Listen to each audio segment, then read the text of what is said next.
in projects, we get emails all the time. It can be tens or even dozens per day. And the problem with the emails is you can read them really quickly and then you maybe forget the email and you forgot where to find that email and who is to follow up. Do I have to do the next step or the other person has to do the next step? And I've developed a system that works pretty well. So this is my mail program. Let's say Outlook again. And I have here my folders, inbox, and so on. I assume you have already folders, at least inbox and sent items, right? And in your inbox, you get a lot of mails every day. First thing you should do is for each project or sub-project or what's worth to be called a separate kind of thing, an own folder. What I sometimes, if I have many projects, I name these folders in alphabetical order, like 01 and then the name, and then 02 the name of the next sub project or something like that. But let's assume you have only one project right now and maybe another older project, just to show here more than one folder. Now, this is your current project, and first thing you do, every email in your inbox which comes and which is related to that project, move it directly there, unread. Okay? Move unread. Even if you have no time to read it. What I do not say is no, empty inbox. What do I mean? I mean that some time management experts, they say it's really important for your own mind and to feel well, you should have an empty inbox. That means you always try to keep this one here empty and move them into subfolders. In my opinion, that never really works out. Maybe your different opinion, but it's too time consuming to decide for every email, especially if it's an email, organizational email, or I don't know, hotel booking and then some advertising. I don't want to spend so much time on these moving around of emails, just the emails which are really important. I do them into these subfolders and the other I just ignore.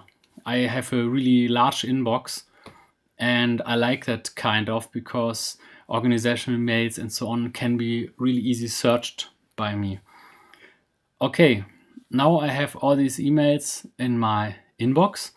What is the next thing I do? I have a color coding. And that is the important thing. Let's say a neutral email is nothing. Yeah, right, no color, nothing. Then there are emails where I have to do something. And now comes the interesting thing. We have these labels in Outlook and in the mail program of Mac. They're called labels and colors. I have a label which is called, I guess in English it would be like, I have to act. And it's really, for me, it's important that it's not only the name of important, it has the name I have to act. So it's a real sentence for me to understand that. The I have to act gets the color red. And when I mark the email in this folder, you know that the whole email maybe gets red, or it's a big red bumper on the side of the email, or maybe it's a red flag in another mail program. So I have to act is red. And then I have, when somebody else has to act, so you can call it somebody else has to act, or I'm waiting, or okay, let's say somebody else. And those I have orange. Okay. And there's another just important to remind. So emails may be really important things about the whole project, which may be important in 2 months or 3 or 4 months. So they're really, really important for later. And of course, not every email is important, but some are really important when things are explained. These I have in that purple color here.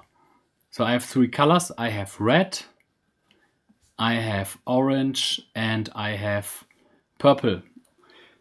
When I browse through the emails in Outlook, it's no problem.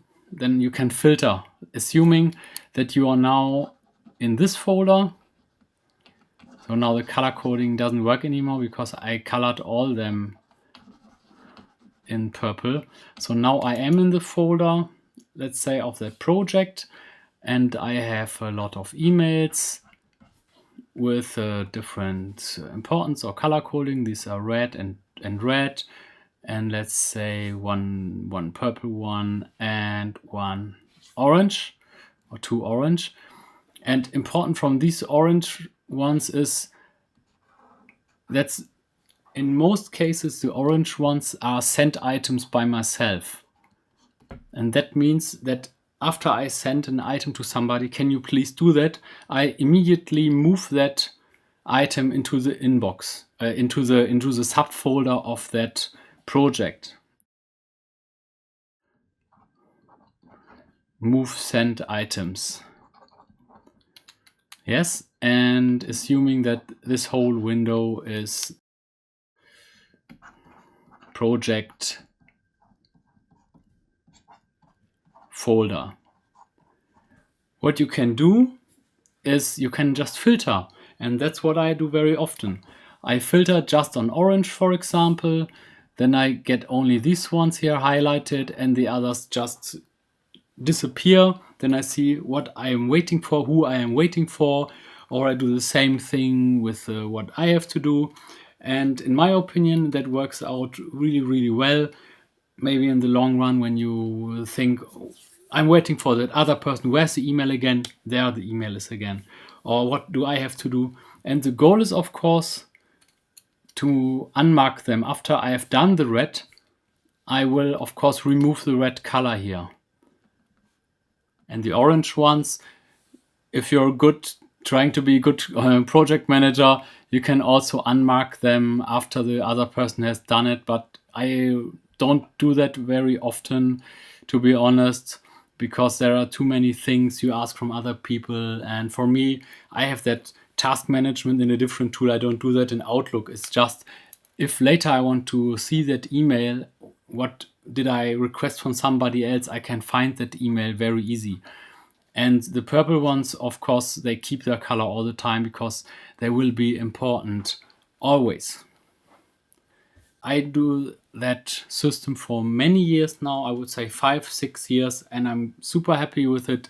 It doesn't solve every problem, of course, but at least I'm the one usually who finds his emails fastest, and the important emails and the emails where I have to do something.